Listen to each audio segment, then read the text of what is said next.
The return of the native Clym Yeobright की कहानी है, जो अपने बाप की वफ़ात के बाद कम उम्री में ही किसी की मदद से पेरिस चला गया था और वहाँ जाकर एक कामयाब हीरों का ताजर बन चुका था। लेकिन वहाँ पर उसे ये एहसास हुआ कि उसकी ज़िंदगी का मकसद दौलत इकट्ठी करना नहीं है, बल्कि उसे अपने वतन से लगाव है और वो अपने वतन के लोगों के लिए कुछ करना चाहता है। लिहाजा वो वापस एग्डन हीथ आ जाता है। यहाँ पर वो मिसेस जोब्राइट अपनी वालदा के पास आता है, जो इस इलाके की एक इज़्ज़तदार खातून है। ये एक गैर तरक्की याफ्ता इलाका है जहाँ पर ज़्यादातर लोग मेहनत मजदूरी करते हैं, भेड़ बकरियाँ पालते हैं और कांटेदार झाड़ियों को ईंधन के तौर पर इस्तेमाल करते हैं। जबकि मिसेस जोब्राइट एक ऐसी खातून है कि जिनकी अपनी खेती बाड़ी भी है और इन लोगों से बेहतर ज़िंदगी गुजार रही हैं। इसके अलावा मिसेस जोब्राइट को अपनी क्लास कॉन्शियस हैं, उन्हें अपने अच्छे हालात का बहुत ज़्यादा एहसास होता है और वो इन मज़दूरों और मेहनत कशों से मिलना जुलना ज़्यादा पसंद नहीं करती हैं। यहाँ आकर वाइल्ड डेव की मुलाकात यूस्टेशिया से होती है, जो बहुत ही खूबसूरत लड़की है और वो यहाँ की रहने वाली नहीं है। उसकी पैदाइश एक शहर बर्डमाउथ में हुई थी और वालिदैन की वफ़ात के बाद वो यहाँ अपने नाना के पास रिहाइश पजीर है। लेकिन उसे एग्डन हीथ से नफ़रत है और वो यहाँ से बाहर जाना चाहती है और लंदन, पेरिस जैसे शहर में जाकर एक फैशनेबल ज़िंदगी गुजारना चाहती है। अपने इस मकसद को कामयाब बनाने के लिए वो अपने इलाके के एक नौजवान डेमन वाइल्ड डेव से दोस्ती बढ़ाती है, जो कि एक सराय को चलाता है। डेमन वाइल्ड डेव भी यूस्टेशिया में बहुत ज़्यादा इंटरेस्टेड है और उसे जलाने के लिए वो थॉमसिन जोब्राइट से शादी का ड्रामा रचाता है। थॉमसिन जोब्राइट मिसेस जोब्राइट की भतीजी है और मिसेस जोब्राइट उसकी सरपरस्त भी हैं। वो थॉमसिन को मना करती हैं कि वाइल्ड डेव एक अच्छा आदमी नहीं है, लेकिन वो उसके मना करने के बावजूद भी वाइल्ड डेव के साथ शादी करने के लिए तैयार हो जाती है।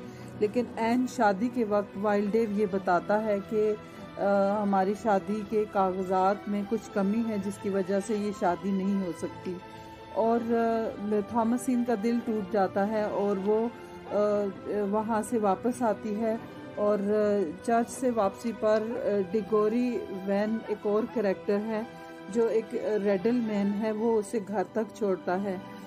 ये जो रेडल मैन है ये रंग बेचने का काम करता है, सुर्ख रंग जो वहाँ के किसान अपनी भेड़ों को रंगने के लिए इस्तेमाल करते हैं। डिगोरी वैन थॉमसिन से मोहब्बत करता है, लेकिन उसे इस बात का एहसास होता है कि वो एक लो दर्जे से ताल्लुक़ रखता है और थॉमसिन एक अपर क्लास की लड़की है, लिहाजा उन दोनों की शादी नहीं हो सकती। ताहम वो दिल ही दिल में उसे बहुत मोहब्बत करता है और उसका बहुत ख्याल रखता है। जब यूस्टेशिया को पता चलता है कि क्लिम जोब्राइट पेरिस से वापस आया है, तो वो वाइल्ड डेव को छोड़कर क्लिम जोब्राइट के पीछे पड़ जाती है, क्योंकि उसका मकसद सिर्फ ये होता है कि वो किसी तरह से एग्डन हीथ जैसी जगह से जान छुड़ा ले और एक शहरी ज़िंदगी और एक अच्छी ज़िंदगी गुजारे। लिहाजा वो समझती है कि वाइल्ड डेव से ज़्यादा बेहतर क्लिम जोब्राइट है, क्योंकि वो हीरों का ताजर है और पेरिस से आया है, एक कामयाब शख्स है। लिहाजा वो उससे शादी करके अपने तमाम ख्वाबों को पूरा कर सकती है, इसलिए वो उससे शादी कर लेती है। मिसेस जोब्राइट इस शादी के लिए तैयार नहीं होती, वो अपने बेटे को मना करती हैं, लेकिन इसके बावजूद क्लिम जोब्राइट यूस्टेशिया से शादी कर लेता है और अपने माँ का घर छोड़कर दूर एक जगह पर घर ले लेता है और उसने ये भी फैसला किया होता है कि यहाँ रहकर वो स्कूल खोलेगा और यहाँ के लोगों को पढ़ाएगा। जबकि मिसेस योबराइट उसकी इस बात की भी ख़िलाफ़ थी। वो ये उसे समझाती हैं कि तुम्हें स्कूल का कोई तजर्बा नहीं है और यहाँ पर बहुत से लोग ऑलरेडी ये काम कर रहे हैं, लिहाजा तुम ये काम भी ना करो और यूस्टेशिया जैसी लेबर क्लास की लड़की से शादी भी ना करो क्योंकि ये तुम्हारे साथ सूट नहीं करती। लेकिन वो ये दोनों बातें नहीं मानता। हालांकि इस नावल के एंड पर ये बात साबित हो जाती है कि मिसेस योबराइट की दोनों बातें सही थी। एग्डनहीथ एक कम रोशनी वाली जगह है जहाँ पर कोई सहूलतें भी नहीं हैं, लिहाजा इस तरह की अंधेरी जगह पर पढ़ने लिखने का काम करते करते क्लाइम योबराइट की आंखें कमज़ोर हो जाती हैं और उसे ये टीचिंग का काम छोड़ना पड़ता है।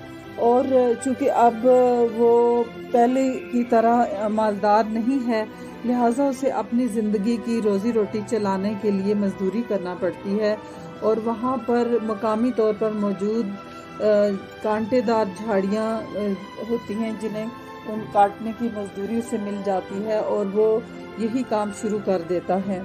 यूस्टेशिया जब उसे ये काम करते देखती है और वो देखती है कि वो इस काम में इतना मगन है कि खुशी से गाने गा रहा है, तो फिर वो उसे अपने मुस्तकबिल के तमाम ख्वाब चकनाचूर होते नजर आते हैं।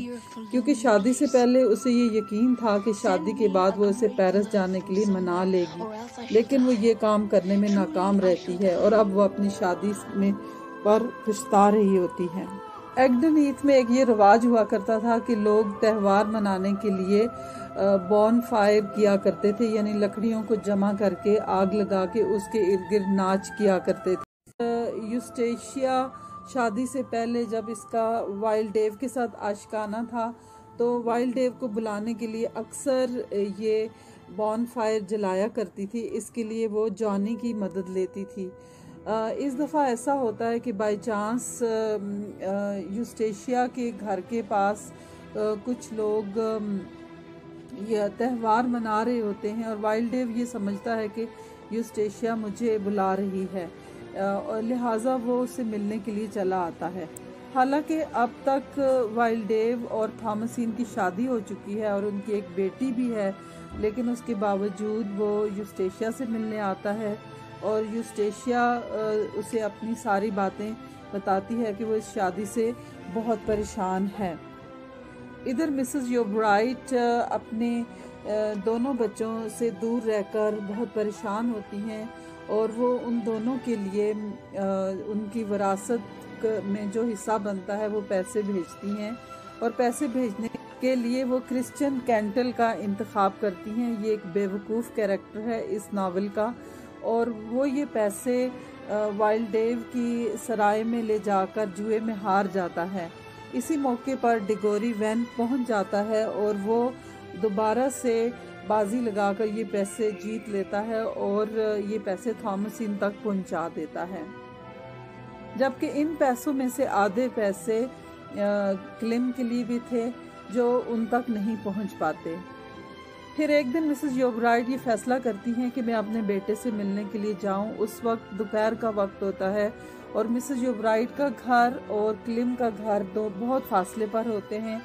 बहुत ही गर्मी में ये फासला तय कर जब वो वहाँ पहुँचती हैं तो वो उन्हें दरवाज़ा बंद मिलता है और वो दरवाज़ा खटखटाती हैं। उन्हें अंदर से आवाज़ें भी आ रही होती हैं, लेकिन उस वक्त वाइल्ड डेव यूस्टेशिया से मिलने के लिए आया होता है और क्लिम सो रहा होता है। तो बाय चांस वो दरवाज़ा नहीं खुलता और वो थक हार कर वापस जाती हैं। रास्ते में उन्हें सांप काट लेता है।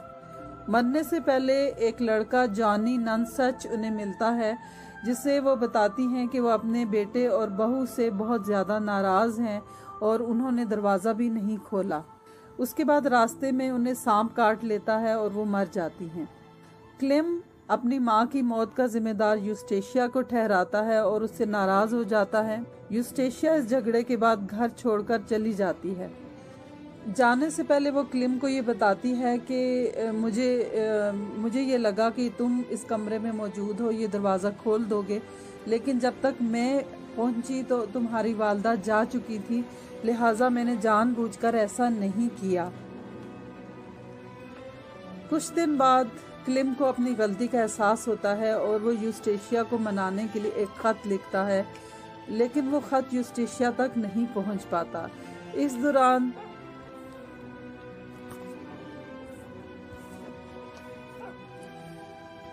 वाइल्ड डेव को कुछ पैसे मिलते हैं और वो यूस्टेशिया के साथ मिलकर ये प्रोग्राम बनाता है कि हम दोनों यहाँ से फरार हो जाएंगे और मैं तुम्हें लेकर यहाँ से अमेरिका चला जाऊंगा। इस बात की खबर डिगोरी को हो जाती है और वो थॉमसिन को बता देता है। जिस रात वो दोनों फरार हो रहे होते हैं, बहुत तेज़ आंधी चलती है, तूफान आता है, बारिश होती है और वो दोनों दरिया में डूब जाते हैं। थॉमसिन उन्हें बचाने के लिए डिगोरी वैन की मदद लेती है और क्लिम भी वहाँ आता है और वो डिगोरी उन दोनों को बचा लेता है। बाहर निकालने पर पता चलता है कि यूस्टेशिया और वाइल्ड डेव मर चुके हैं। इसके बाद कुछ अरसा परेशान रहने के बाद क्लाइम ये फैसला करता है कि अब वो गांव के लोगों को तबलीग का काम करेगा और वो मुख्तलिफ इखलाकी मौज़ूआत पर लोगों को वाज करता है, सरमन करता है। जबकि थॉमसिन क्लाइम से इजाज़त लेती है कि वो डिगोरी वैन से शादी करना चाहती है, क्योंकि अब वो एक रेडल मैन नहीं है बल्कि अब वो एक डेयरी फार्म चलाता है और एक बेहतर आदमी बन चुका है। लिहाजा उन दोनों की शादी हो जाती है और क्लिम जो कि हमेशा से इस गांव से और इसके लोगों से प्यार करता था और इन लोगों को तबलीग का काम करना शुरू हो जाता है। इस तरह से वो अपने मकसद को पहुंच जाता है और नावल ख़त्म हो जाता है। शुक्रिया।